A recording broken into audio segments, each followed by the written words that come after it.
It's a place like no other. And even within the state, you see the different regions. So if you're coming in even from the Delta down to the coast, when you start seeing the different landscapes of the pine trees and the oaks, and then you get into the wetlands. So you have these beautiful marsh grasses and the dunes that are, around the beaches. And then there's the smell. There's nothing like that salt water, airy smell that knows that you're home. Edgar Albert Guest made a profound observation in his old poem, Home, that it takes a heap of living to make a house a home. Well, it takes a good bit of living to make a region home, too. A region like the Mississippi coastal counties. It takes a history. It takes an appreciation for what came before you that gives you what you have today. It takes you sinking your roots like the trees. And like the trees, discovering where you've sunk your roots gives your soul nourishment, just like the trees get nourishment from the soil. It takes marking the distinctions that make up your region and appreciating those distinctions and having those distinctions shape the way you live your life. That's culture. And then passing that culture on to the next generation. And that's heritage. Probably the major geographical distinction of the coastal region of Mississippi, the one element that separates it from everywhere else in the world, is our waterways, and the unique place in the state where we're located. The cultural area of South Mississippi is composed of a panhandle. I don't know why they don't use that term here. They don't. They used it in Oklahoma, they used it in Texas, they used it in Florida. The 6 counties jutting off the bottom of Mississippi, you could pick the state up by them and use it like a pot or a pan. It's a panhandle. And water is extremely important and has been extremely important in those counties because there were no roads. We couldn't even reach Jackson until nearly 1900.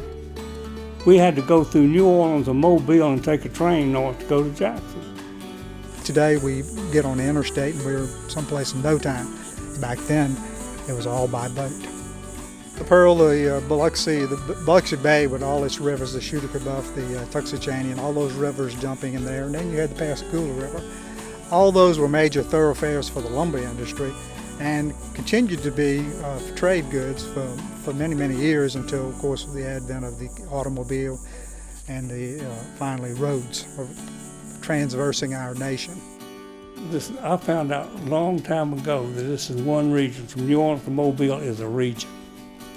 It doesn't matter what states they belong to, they're one region. It's the history of the Mississippi Gulf Coast has turned on an axis between New Orleans and Mobile.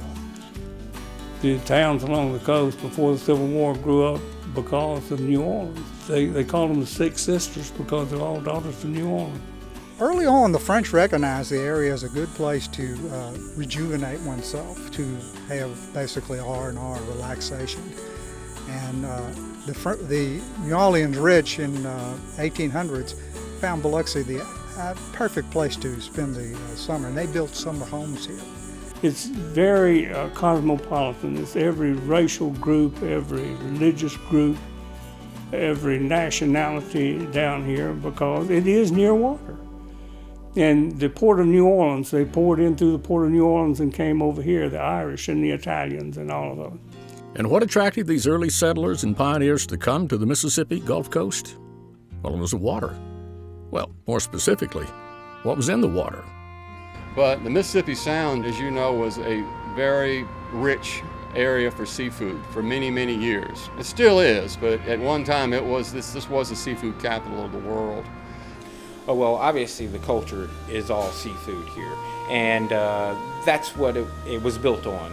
When I grew up here, it was all shrimp. Everybody in some way was involved or related to someone who shrimped, and that was really what I focused on when I was a kid. You know, your fishing, your water sports and everything, but then as you get older, you start to appreciate more the beauty of the area, the diversity of the wildlife, and how unique it is here on the coast, and you really start to want to protect that diversity and make sure it doesn't change and stays as unique as it is, with the hopes that your children and people will always have this place to enjoy and really understand how important it is to the ecology of Mississippi and to life here on the coast. I like being on the water. I like tending to something that's alive out there, and I like working with chefs in Mississippi. That's probably the most fun part, is to be able to take these beautiful oysters that are raised here in Mississippi and get them to Mississippi chefs in our great restaurants. You don't have a coast, you don't have tourism, you don't have commerce without the water industry. It provides everything we have here. Okay, so it's the water that made us and differentiates us from the rest of the state and the rest of the world today. It brought us our culture, or our cultures here. It gave us our history and gives us our identity as a region. So if we're to continue to be who we are, it stands to reason we need to understand as much as we can about what makes us who we are, our waterways, and to protect them as we also enjoy them, because they define us. An estuary is where saltwater combines with a freshwater source. Our saltwater source is the Mississippi Sound. We get freshwater runoff from places like the Sandhill Crane Refuge, and it's specifically a unique ecosystem because you can have a largemouth bass hanging out with a red snapper. You can have an American alligator that runs up on saltwater animals like blue crab. So we are located in Goshen on the Jackson County campus of Mississippi Gulf Coast Community College. We are in the back of campus, which is the north end, located on the Mary Walker Bayou, as you see back here. This is a facility that is open for the students and staff of the college as well as the community. This is a really popular spot for birders. We have an interior barrier island that's owned by the school, and it is a nesting ground for species like the gray blue heron and the American osprey. If you go down west here, you'll see more houses and more built-up trees and vegetation, whereas if you go out east towards the Pascagoula River, you'll have a wide open area for paddling, and you might just see more brush and seagrass. I absolutely love the people that I come in contact with and what we offer. Not just the activity portion, but what the activities do for people.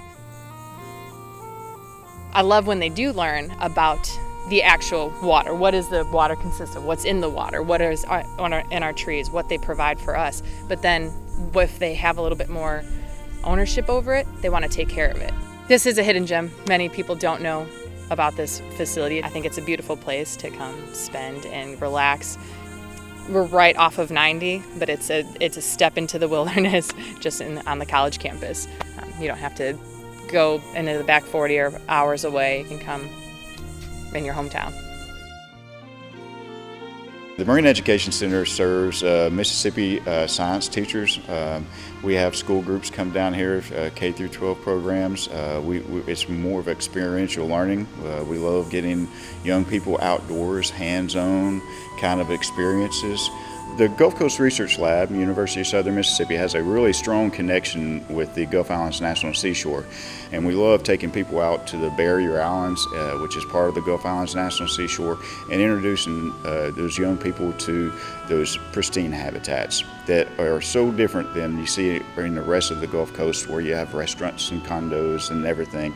We get to go out there and visit them in those natural habitats.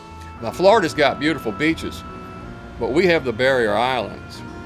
So that gives people with boats a destination, a place to explore, and protected harbor when in rough weather. So that's what makes Mississippi Island so special and so attractive to the recreational boating industry. Plus the fishing is outstanding around the Barrier Islands. And the Barrier Islands are a national seashore, part of Gulf Islands National Seashore. So 1 mile around those islands is protected. And there's no commercial fishing allowed, no netting. So you have you pretty much have the original habitat, protected habitat for fisheries and speckled trout, flounders, and redfish. But we're very fortunate to have the islands protected by the National Park Service. While the Barrier Islands are being kept natural, there's a movement to make the beaches, although man-made, look and act more natural. And not just for aesthetics, but for very practical reasons too. We all know not to swim in the Mississippi Sound for 3 days after it rains, and it rains a lot here. So there are a lot of people who don't know that, who probably should. The Beach Outfalls was a competition sponsored by MDEQ and the National Fish and Wildlife Foundation. And they were looking for solutions to water quality from the non-point source runoff that comes off of our streets and yards and ends up in the Mississippi Sound. And so they were looking for ways to take those ugly pipes, you've seen the pipes, there are 220 of them in Mississippi. They just take that non-point source runoff and that stormwater straight out to the Gulf. And so one of the ways that we get a lot of bacteria and a lot of that sedimentation is the velocity that comes through those pipes. The velocity of water coming through those pipes actually hits the bottom of the Mississippi Sound, and it stirs up a lot of old sediment. They call it legacy sediment. And it stirs that up, and when it stirs it up at that high velocity, the bacteria become unattached from the sediment. And so when that happens, when people go swimming out there, a lot of times, if they have a cut, they will get bacteria in that cut. And our solution to this was to take out the pipe and to restore a sort of natural tidal estuary condition so that that water can be cooled, filtered, slowed down before it hits the Mississippi Gulf Coast. So by slowing the water, we can reduce the velocity, we can reduce that sort of churning sediment. That can turn some of the brown water a little less brown by mixing up that sediment, and also by filtering it by in-stream vegetation. We can strip out some of that sediment, strip out a lot of those contaminants, have them enter the plant stalk instead of enter the waterway, and then they can be easily removed or they die over the winter and are removed. And so there's a real consideration that these projects are moving forward. We're just waiting for funding from the Restore Council. Now, the outfall solution is somewhere off in the future, but waterfront homeowners can do something right now to preserve the integrity of the waterways. This is the Coastal Research and Extension Center, so we do have some agricultural folks, but we are also trying to expand more into coastal issues. We also work on living shorelines, which are alternatives to bulkheads. They're more environmentally friendly kind of landscaping tool. So the default, a lot of coastal areas are building bulkheads, which are just cement walls, and a lot of people think that's going to help their land from eroding. But a lot of times number one, it's very expensive, and then after a big storm or two, a lot of it just washes away, or you have to rebuild it, and that's even more money. So we're looking into living shorelines, which is essentially you're planting marsh along your waterfront property, and then in front of that there's something like a breakwater made of like oyster shell, something that's a little bit more environmentally friendly. And the idea with that is the breakwater is going to prevent the wave action and hopefully prevent erosion, but you also have the plants there which also hold down the sediment.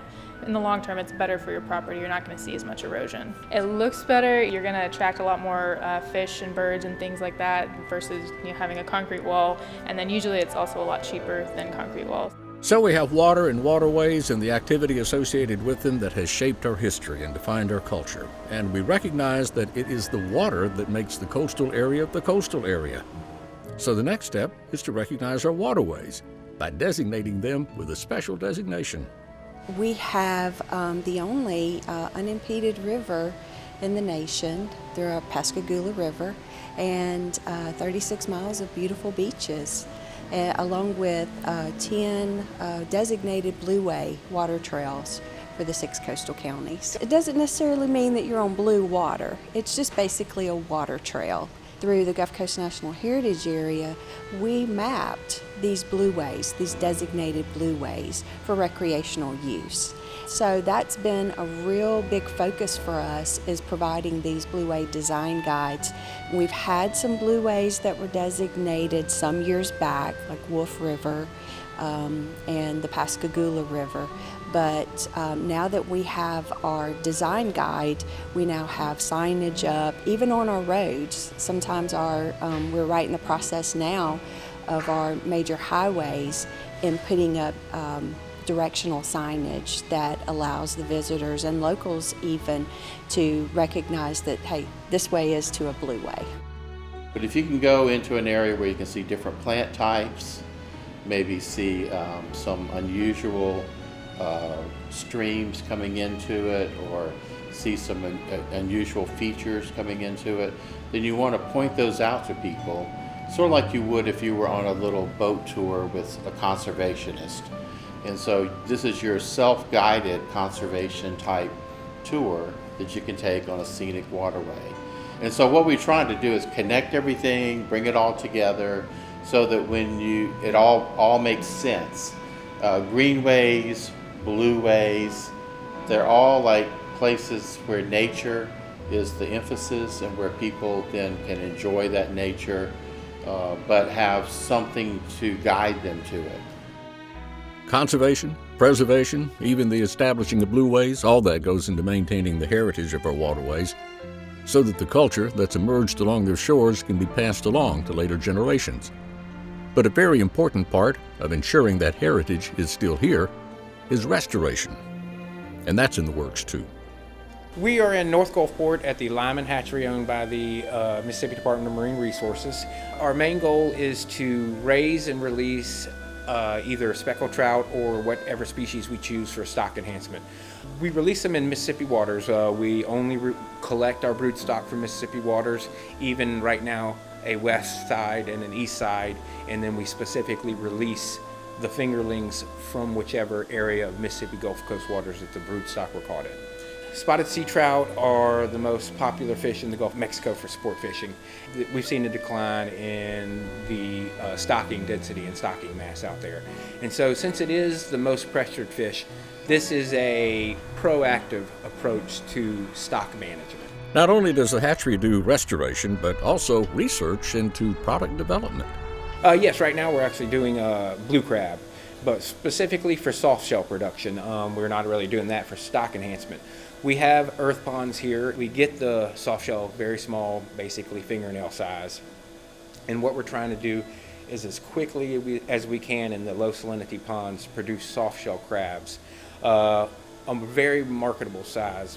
What we're trying to do is turn them out a little smaller, maybe make them more valuable. So we hope to stock a pond and then within a month and a half be able to remove as many as we can and have them as a soft shell product. Preserving the past, protecting the present, fabricating the future.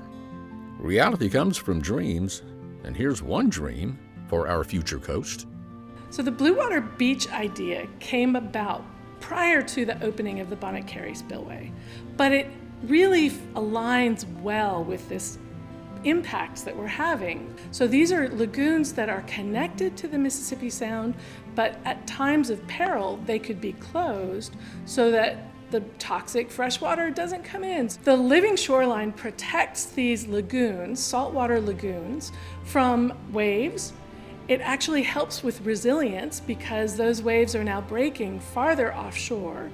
It creates a pristine lagoon for recreation, primarily swimming and kayaking and those kinds of things.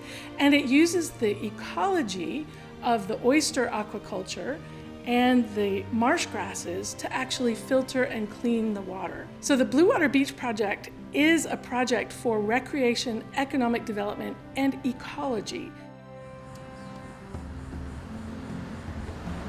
Geography and history teamed up to give us our coastal heritage, our coastal counties culture that's been passed on from generation to generation. But in order to ensure that heritage lasts into a legacy, people here now are taking stock of our waterways to ensure they're preserved and passed on, so that the ways of life that grew up along them and on them is maintained.